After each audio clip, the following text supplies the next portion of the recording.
Have you ever noticed how, as soon as you overthink something, it starts falling apart?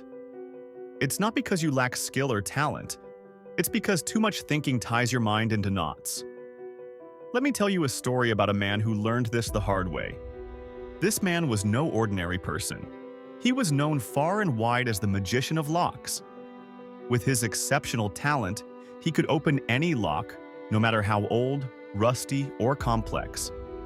Locks that had been abandoned for decades with keys long lost would snap open in seconds when he worked his magic. People were fascinated by him.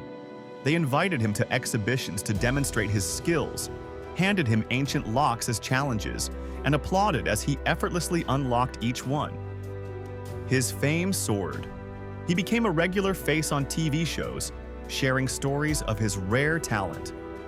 Wherever he went, people marveled at his expertise. Over time, his confidence grew. He began to believe there was no lock in the world he couldn't open. One day, a wealthy businessman approached him with a unique challenge. "There's a grand competition happening in the city," he said. "I want you to participate. If you succeed, you'll win a prize of 1 crore rupees." The magician was intrigued and excited. He accepted the invitation without hesitation. A competition? He thought it would only solidify his reputation further. On the day of the event, the atmosphere was electric. A large swimming pool was set up as the stage. In the center of the pool was a sturdy, sealed metal box. A crowd of spectators surrounded the pool, their phones out, ready to record every moment. The magician arrived, and cheers erupted. He waved confidently, smiling at the crowd. The organizer approached him and explained the challenge. "You'll sit inside this box," the organizer said. "We'll submerge it in the pool. Your task is to unlock it and swim out before you run out of air. If you're in trouble, press the emergency panic button and we'll pull you out immediately." The magician laughed. "That's it?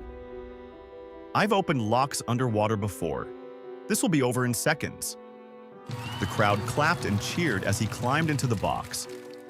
Inside, it was cold and dark, but he felt no fear. This was his domain, his skill. He gave the thumbs-up signal, and the box was lowered into the water. As the box sank to the bottom of the pool, silence fell over the crowd. Inside, the magician took a deep breath and began his work. But something was different this time. No matter what trick he tried, the lock wouldn't budge. He used every technique he knew and every tool at his disposal, but the lock remained stubbornly shut.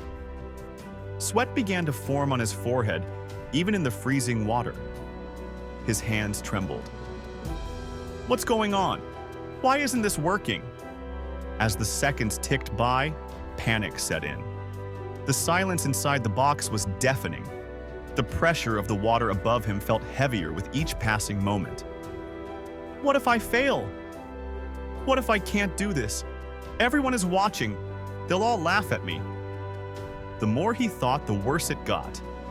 His chest tightened, and his breathing grew shallow. His mind raced with fear and embarrassment. "I've opened 1,000 locks. Why can't I open this one?" He tried again, but his hands had become clumsy. His thoughts were louder than his instincts. The harder he worked, the further success seemed to slip away. Finally, his air was running out. In that moment of desperation, he realized something. "If I don't stop overthinking, I'll lose my life over a lock."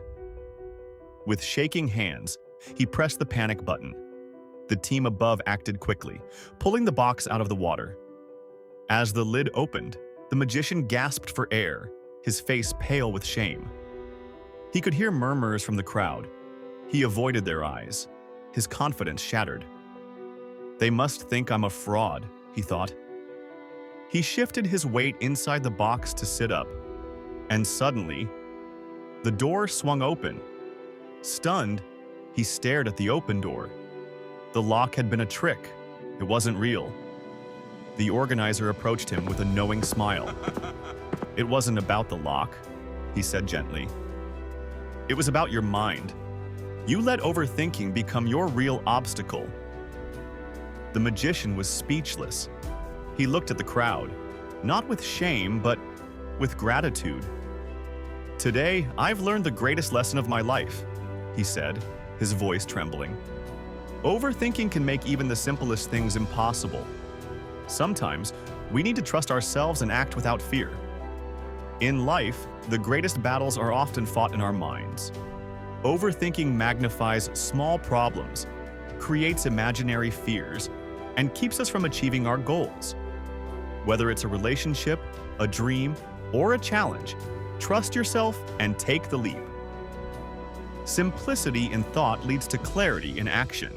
Remember, the lock you're struggling to open may not even be locked. It's just your mind holding you back.